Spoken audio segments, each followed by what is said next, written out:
Guys, ngiye kukwereka ukuntu ushobora kureba ko channel yawe irimo ibibazo. Ni exam ebyiri tugiye gukora ubundi tugahita dusoza. Ino video ntabwo iri bube ndende kuko ni video ngufi ya cyane. Uraza ufungure YouTube Studio ariko yo muri Chrome. Ukuntu babyandika byo urabizi. Numara kuyifungura irafunguka imeze nka gutya. Nifunguka imeze nka gutya uri burindire ibintu byose bibanze bimere neza. Ubundi igihe cyose yo hari ikibazo. Iyo hari ikibazo gihari kuri dashboard boro hajya aba subscribers nyine bahita bandika ngo important notification. Kaburetse tu refreshing ahangaha. Hano uri kubona aba subscribers 921 haba hariho important notification ahangaha. Niba ari strike cyangwa copyright wabonye cyangwa ibindi bintu nyine bitase navuga nka buri kosa ryose bahita barinyuza ahangaha kugira ngo umenye ko ufite amakosa. Finally rero iyo umaze gucekinga ahangaha ugasanga nta notification ufite, ushobora kuba udafite notification ahangaha. Hano uri kubona mu kazu sibyo, ahangaha ukaba ufite notification haruguru bakubwira ngo channel yawe iri mu bibazo bikomeye niba utarafungura two step verification. Ugasanga nyine icyo kibazo nacyo kirahari. Ibi byose ngiye kubikubwira ndibuze gushyiraho tip ya nyuma. Navuga ko ari nka promotion kuko mwino video ibyo bintu ntabirimo, ubundi urebe ko ibyo bintu wabikosora. Ikintu cya mbere tugiye guheraho ni kuri hano haba handitse channel analyst. Hano haba hari aba subscribers. Iyo hari nuza y'ingenzi bayishyira aho ngaho cyangwa ahangaha. Hano uri kubona tuno tubor iyo hari notification nyine wakoresheje nka video y'abandi cyangwa wagize nka restriction nyine yinuza yikosa runaka rihita ribanga. Nono iyo utafunguye two step verification iba kuko kaba kari hano hejuru bakubwira ngo your channel is in high risk if you are not make channel verification. Ukaverification channel yawe ukoresheje nimero yawe iyo video narayikoze.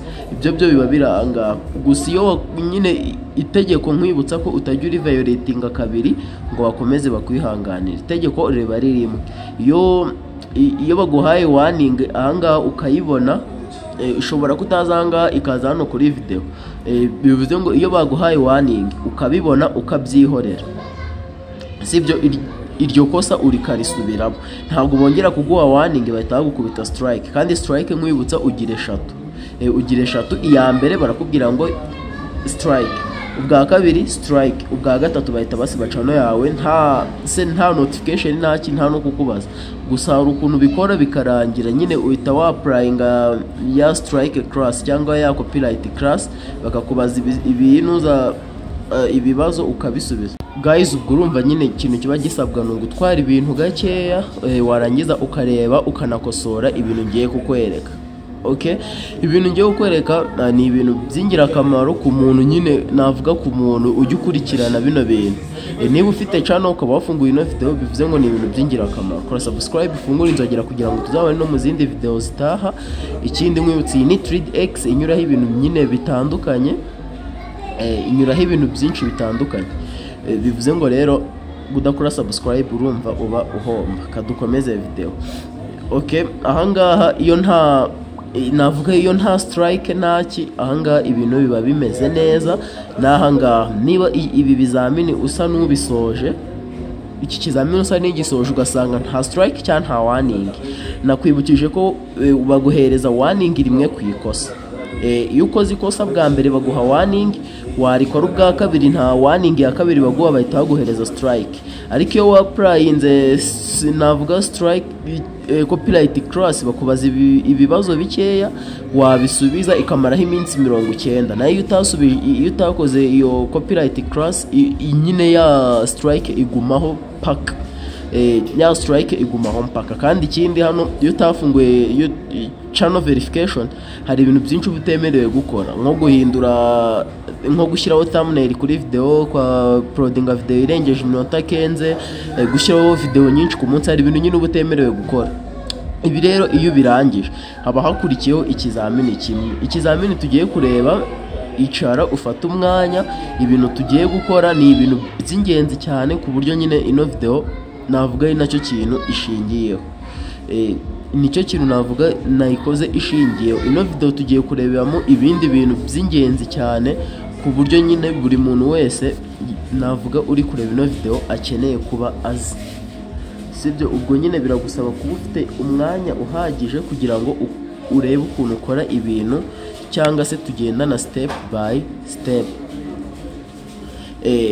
Ngiye kwereka ukuntu nyine ukuntu navuga ko tugiye nko ku kibazo cya kabiri, kugira ngo channel yawe urebe ko iri mu ruhando mpuzamahanga. Urabona dufunguye nka YouTube hari nuzitagira, wenda reka nsacinge Cyanzu Kejeli Store urebe. Ninyi searching urabona barahita bayizana, kuko nyine njya nkunda kuyisura nkajya kurebera ibintu Gatara bayanyushijeho.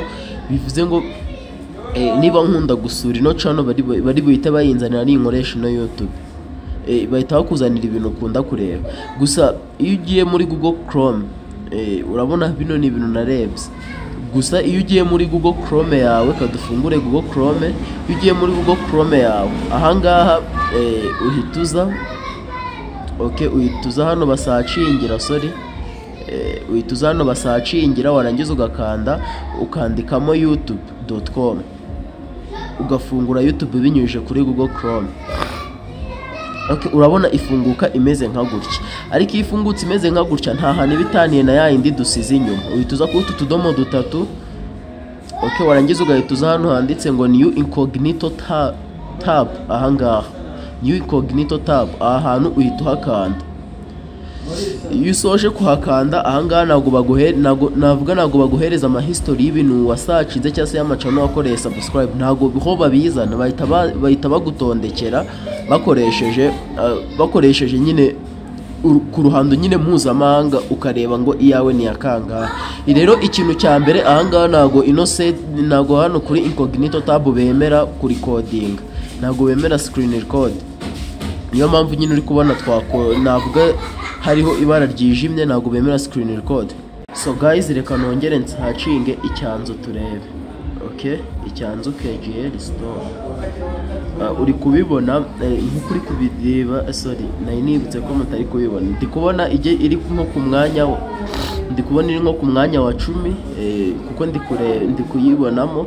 Bivuze ngo mwino video rero ndibuze gukora ukuntu nawe wabikora kugira ngo muri ruhando mpuzamahanga ushobore nko kuza nko ku mwanya wa 2 cyangwa se ku mwanya wa 3 cyangwa wa 5 nawe ube nka Icyanzu. Ikindi mbibutsa ko icyanzu.com iri muri navuga iri nko muri visite nyine, wemerewe kwasura ukakorera video wasoza ukagenda. Ntabwo ari video imwe, wemerewe gukora video zose ushaka ku munsi, cyangwa se n'ejo ukagaruka nta kibazo.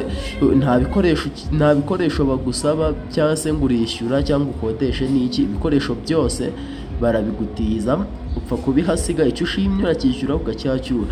Bivuze ngo rero mugereyo mukore video nziza, murebe muramutse mukoresheje ibikoresho byiza,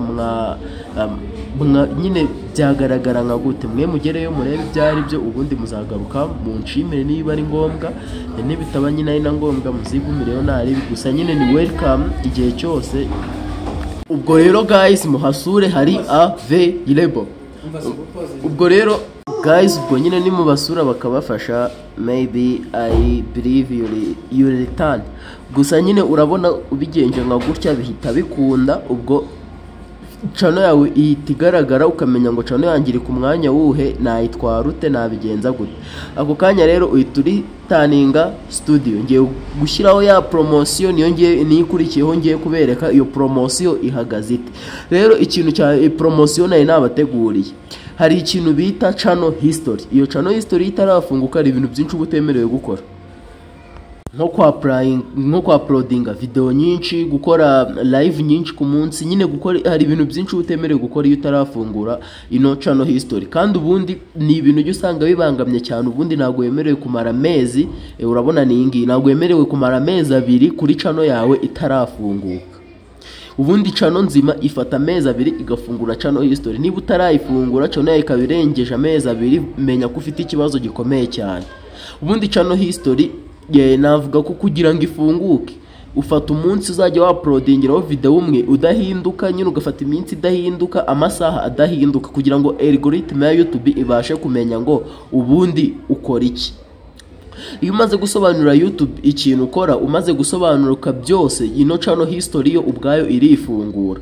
Bivuze ngo weho irinde copyright mw'icyo cyumweru wa uploading video mu gihe cy'ibyumweru bibiri wa uploadingira ku gihe kimwe, ino channel history izafunguka.